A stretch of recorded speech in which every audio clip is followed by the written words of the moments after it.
Bozor talabidan kelib chiqib, sotuv rejasini tayyorlab oldik. Endi navbat zakup bo'limiga, ya'ni o'zbekchada ta'minot bo'limiga. Ko'pchilik o'zbek tadbirkorlari aynan shu bo'limdan jarayonlarni boshlab xato qilishadi. Ya'ni birinchi sotib olamiz, keyin sotamiz. 20-30 yil oldin bu ishlardi. Ya'ni bozor to'yinmagan paytida birinchi nima sotib olsangiz ham, omboringizga nima to'ldirib qo'ysangiz ham, endi ko'p holatlarda o'sha tovar sotilib ketardi, chunki bozor hali to'yinmagan bo'lgan. Mana o'sha 1940-50 yillarda industrial revolyutsiya bo'layotgan paytlarda mahsulotlar ishlab chiqarilish paytida talab taklifdan baland bo'lgan va nima ishlab chiqarilsa sotilishi, ya'ni tez ketgan, bozor chaqqon bo'lgan va bozor to'yingandan keyin odamlarda hamma narsa yetarli bo'lgandan keyin o'sha tanlashni boshlashdi. Ya'ni konkurentlar paydo bo'ldi, bozor to'yindi, mahsulotlar ko'p va u yog'iga har xil marketing instrumentlaridan foydalanib, bozorni o'sha o'rganib, ularga qanaqa qilib o'sha mijozga yetkazib berishni o'sha o'ylash boshlandi. Lekin bizda hozir 2000-yil emas, ya'ni O'zbekiston hozirgi paytda 2025-yildamiz. Konkurentlar ko'paygan, Xitoydan boshqa joydan o'yinchilar kirib kelyapti va biz har bitta tiyinni reja asosida agar plan qilib ta'minotga zakaz bermasak, biz ko'p pulimizni yo'qotishimiz mumkin. Endi biz agar sotuv rejasi asosida zakup qilmasak, omborda bizning ostatkalarimiz to'lib ketadi. Ya'ni pulimiz muzlab qoladi. Asosiy kapitalimiz, biznesimiz yuragi bo'lgan pulimiz muzlab qoladi. Lekin ko'p pul, naqd pul biznesda turib qolishi ham bu biznesni zarariga ishlaydi. Nima qilish kerak? Ya'ni bu yerda o'rta, zolotaya serezina qayerda? Bu ham javobi oddiy, reja asosida. Ya'ni biz sotuv rejasi asosida doimo zakup bo'limimizni korrektirovka qilib borishimiz kerak. Endi har bitta biznesda, har bitta kompaniyada lokomotiv tovarlar bo'ladi. Ya'ni Pareto prinsipi bor. Bu nima deydi? 80-20 qoida. Buni ko'pchilik eshitgan. Ya'ni bizani 80% daromadimizni 20% tovarlarimizni yoki 20% klientimizga keltiradi. Ya'ni o'zingiz ham analiz qilib ko'radigan bo'lsangiz, sizni o'sha определенный 15-20% kategoriya SKUlaringiz sizni juda ko'p foydangizni 70% bo'lishi mumkin. 80% bo'lishi mumkin, foydangizni keltiradi. Va bizi vazifamiz, ta'minot bo'limining vazifasi ana shu tovarlarni aniqlab olish. Buning uchun biz upravlenskiy uchetda boshqaruv hisobida ABC analiz, ABC XYZ analizdan foydalanamiz. Bu ta'minot bo'limi uchun mo'ljallangan juda ham moshniy instrumentlardan hisoblanadi. Bu nima deydi? Mana matritsa ko'rishingiz mumkin. Ya'ni bizda ABC degani, ABC kategoriyadagi tovarlar bizga eng ko'p daromad keltirayotgan tovarlar. Ya'ni bu yerda men daromad deganda aylanma, savdoni nazarda tutmayapman, bu yerda marjani nazarda tutyapman. Ya'ni o'sha qoldirayotgan foydasi eng ko'p keltiryapti. Misol uchun mana bizda kitob, ruchka, qalam 3 xil kategoriya tovar oladigan bo'lsak, kitob bizga 1 oyda $80 foyda keltirayotgan bo'lsa, qancha sotilishini men hozir bu yerda gapirmayapman. Ruchka 50, qalam $30 foyda keltiryapti. Va bu bizda kitob A kategoriyasiga tushadi, keyingisi B kategoriyasiga, qalam bo'lsa C kategoriyasiga tushadi. XYZ nima degani? XYZ analiz degani bu tovarlarning talabini stabilniy, ya'ni muqim bo'lishi. Sizda agar talabingiz, ya'ni sotilayotgan kolичество, miqdori stabilniy bo'lib o'zgarib bormasa, bu eng yuqori X kategoriyaga kiradi. Agar u variatsiyasi, ya'ni o'zgarishi muqim bo'lmasa, o'zgarursa, bu Z kategoriyasiga kiradi. Buni biz oddiy formula orqali internetga kirilsa juda ham ko'p anaqasi bor. Buni aniqlab olishimiz mumkin. Mana misol uchun bizda yanvar, fevral, mart oylarini sotuvlari bor. Ruchka yanvar oyida 2000 ta dona sotilgan. Fevralda ham 2000 ta, martda ham 2000 ta. Bu degani koeffitsient variatsiya, ya'ni o'zgarish koeffitsiyenti 0%. Bu biza yaxshi degani. Ya'ni bu tovarimiz bizda muqim tovar hisoblanadi va bu bizda talabi o'rtacha stabilniy.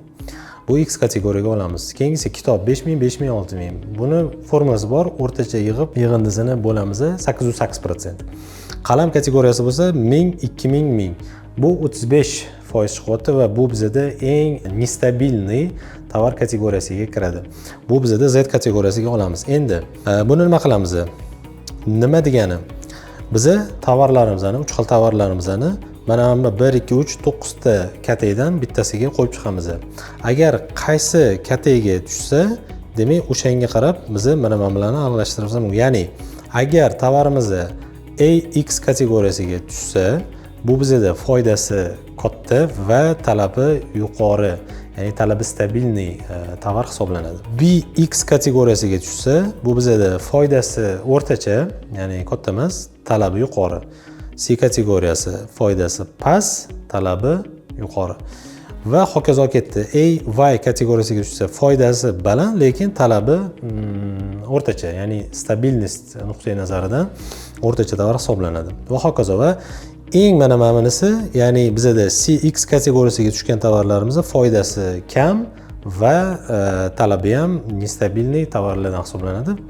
Bu bizga nimani beradi? Bu kategoriyadagi tovarlarga biz bunaqa e'tibor bermaymiz.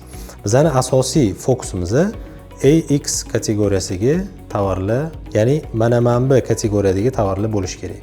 Biz buni har doim, har hafta analiz qilib borishimiz kerak va bu matritsani biz ko'rib ta'minotga zakaz beramiz. Endi sotuv rejasi qayerda qolib ketadi degan savol bo'lishi mumkin. Biz sotuv rejasini har doim ana o'sha belgilangan miqdorda sotishimiz kerak deganimiz. Sotuv rejasi doim o'zgaradi. O'shaning uchun biz yanvar, fevral, mart qilib oyma-oy qildik. Ya'ni biz har oyda biz sotuv rejasini korrektirovka qilib turishimiz kerak, talabdan kelib chiqib. Bundan oldingi slaydda ko'rsatganimizdek, har kunlik savdoni biz analiz qilib boramiz va o'sha analiz asosida biz matritsani shakllantirishimiz kerak.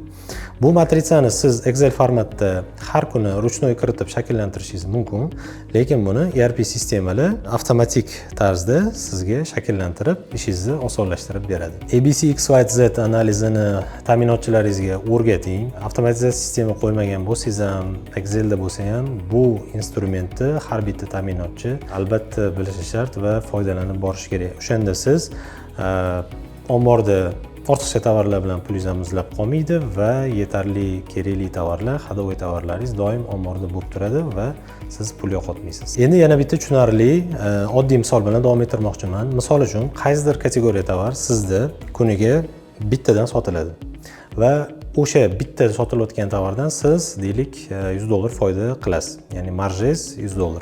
Va agar qolmaganini bilganingizdan keyin u tovaringizni siz поставщикка zakaz berganingizdan keyin yetib kelish, ya'ni omboriga sizga yetib kelishigacha bo'lgan muddat 30 kunni tashkil qiladi. Ya'ni lead time deydi buni, sizda 30 kun. Agar siz omborni to'g'ri boshqarmasangiz, ombor nazorati sizda bo'lmasa, onlayn ko'rib turmasangiz, ana shu ostatga sizda bitta donaga tushib yoki qolmagandan keyin sotuv bo'limi sotayotganda u narsani qolmabdi-yu deb qolsa, siz keyin zakaz berasiz, zakazingiz yetib kelguncha 30 kun o'tadi va siz $3000 foydangizni yutqizasiz, foydangizni boy berasiz.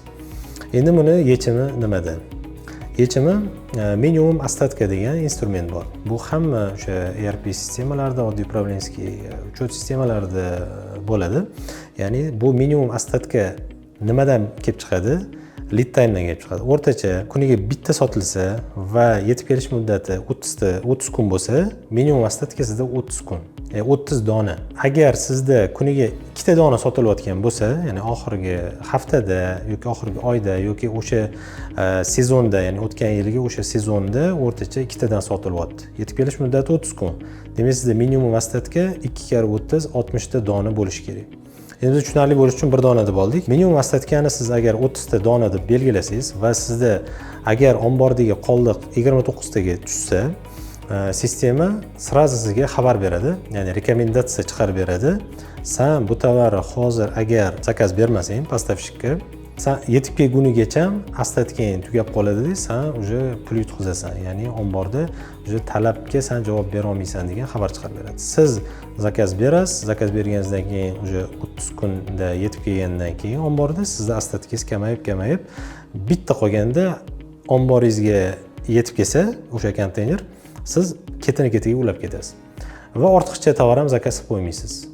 Ya'ni siz o'sha ortiqcha 60 ta, 100 ta, 200 ta tovar zakaz qilib qo'ysangiz, omboringiz muzlab qoladi, kerak emas miqdor bilan. Va mana shu orqali minimum stok, minimum ostatka sizga pulingizni, yo'qotayotgan foydangizni qaytarib beradi. Va yana boshqa ta'minot bo'limi duch keladigan muammolardan bittasi, ya'ni bu ta'minot bo'limi emas. Ta'minot bo'limi deganda men bitta bo'limni nazarda tutayotganda doimo hamma bo'limga ta'siri bo'lishini esdan chiqarmang. Ya'ni masalan sotuv bo'limiga mijoz keldi, qaysidir tovarni so'rayapti, lekin u tovar bizda Astatkada yo'q, lekin yo'lda kelyapti. Ya'ni ta'minot bo'limi zakaz bergan, Xitoyga, Rossiyaga zavodda ishlab chiqarilyapti. 30 kundan keyin keladi yoki 15 kundan keyin yoki yaqinlashib qolgansizlar yoki rastamoshkada turgan bo'lishi mumkin. Chunki omborda ko'rinmaydi rastamoshkadagi tovarlar. Keyin sotuv bo'limi bu astatkamizda yo'q deb qaytarib yubordi mijozni. Lekin boshqacha ssenariyni tasavvur qilamiz. Agar sotuvchida instrument bo'lsa qo'lida va o'sha instrument orqali, masalan, turba metal bilan shug'ullanamiz. Armatura, shveler, uголок, truba. Astatkamiz buncha. Sotuvchida agar yo'lda kelayotgan tovarlarning miqdori uni bossa, ichida qachon yetib kelishi, qachon kirib kelishigacha informatsiyalar bo'lsa va qancha bron qilingan, ya'ni bu yerda boshqa sotuvchilar bron qilgan miqdorlari ko'p bo'lib tursa, ya'ni bu narsani sotuvchi ko'rib tursa, bu sizga mijozlaringizni loyalnisini, ya'ni to'g'ri ishlagan kompaniya bilan hammani, tizimli ishlagan kompaniya bilan hammani ishlagisi keladi. Loyalnisini oshirib, mijozlar sodiqligini oshiradi va siz mijoz yo'qotmaysiz. Astatkada yo'q bo'lsa, 2 kundan keyin xabar oling yoki telefon qilaman sizga, yetkazib beramiz yoki keladi, rastamoshkada turibdi yoki yo'lda Xitoyda Urumchida turibdi, 10 kundan keyin kirib keladi degan informatsiyalarni siz yetkazib berishingiz mumkin. Va yana boshqa jarayon, ya'ni bu ta'minot jarayonini ko'rinishini sizga ko'rsatib bermoqchiman. Ta'minot zanjiri juda ham muhim qismlardan hisoblanadi. Ya'ni biznesda, kompaniyaning protsesslarida ta'minot zanjiri standart mana bunaqa ko'rinishda bo'ladi. Ko'pchilik yo'ldaga kelayotgan tovarlarni inobatga olmaydi. Ya'ni zakaz berganini hech qayerga yozmaydi, o'zida telegramida saqlanadi, dogovorda saqlanadi. Yo'lda nima kelyapti, xabar bergan yoki nimaga pul chiqarishimiz kerak deganida, finansist so'raganida bu informatsiya finansistga yetib bormaydi. Bu narsani yechimi qanaqa bo'ladi? Ya'ni birinchi navbatda ta'minot jarayonini zanjiri sizda vizualni chizib chiqishingiz kerak. Ya'ni siz bu yerda mana standart ta'minot jarayoni birinchi поставщик bilan kontrakt qilib dogovor qilib bo'lgandan keyin biz zakaz na поставку, zakaz na zakup deyish mumkin yoki o'sha sotib olish zakazi kiritiladi, buyurtmasi. Uni kiritgandan keyin har bitta SKU, har bitta o'sha narxi, kolичествосini bu yerga kiritamiz. Konteyner raqamlarigacha kiritishimiz mumkin va undan keyin yo'lga chiqqanidan keyin biz yo'lda degan statusga o'zgartiramiz. Bu yo'lda status zavodda bo'lishi mumkin, stansiya 1, stansiya 2, rastamoshka va omborga kelib, bu har bitta statusini ta'minotchi nazorat qilib borish kerak. Va bizaga rastamoshkaga keldi yoki omborimizga kelib tushdi, biz uni prihod qildik, sistemaga kiritdik va bizda sistemada u mana bu qismida paydo bo'ldi, ya'ni omborda ko'rindi. Bu etapdagi paytida bizda yo'lda degan kolичествоda turadi. Bu etapga o'tishi bilan astatkada paydo bo'lib qoladi va omborda kelib tushdi. Undan keyin bizning qiladigan ishimiz, agar import biznes bo'lsa, bizda import biznesda importyorlar biladi xarajatlari bor, dobzatrata, ya'ni logistika xarajati, rastamoshka xarajatlari, taможенный po'stlina eng katta xarajatlardan hisoblanadi va yana hokazo deklaratsiya, sertifikatsiya va хранение, грузчикларning xarajatlari tannarxga o'tirish kerak. 100 so'mga agar zakup sotib olgan bo'lsangiz, siz qo'shimcha xarajatlari bilan necha pulgadir tushadi va bu narsa sizda avtomatik tarzda tannarxi shakllanib boradi. Bu narsalarni albatta ta'minot bo'limi nazorat qilib boradi. Hozir siz bilan best practice deydi, ya'ni mировой jahon standartlarida protsesslar qanaqa bo'lishini ko'rib chiqdik.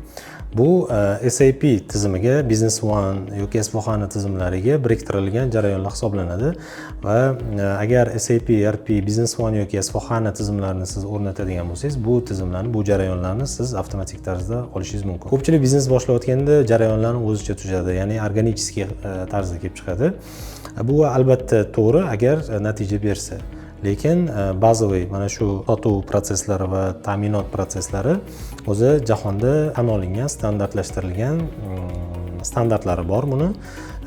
Sizni asosiy vazifangiz shu jarayonlarni sistema orqali, avtomatizatsiya shu ERP instrumentlari orqali olasiz va tayyor shablon asosida u korxonangizga tatbiq qilib, boyagi ko'rsatganimiz sotuv, ABC analiz, ta'minot zanjiri, mana shu minimum astatka hamma jarayonlarni avtomatik tarzda siz amalga oshirishingiz mumkin bo'ladi. Ma'lumotlar qiziq bo'lgan bo'lsa, kommentariyada fikrlaringizni qoldiring.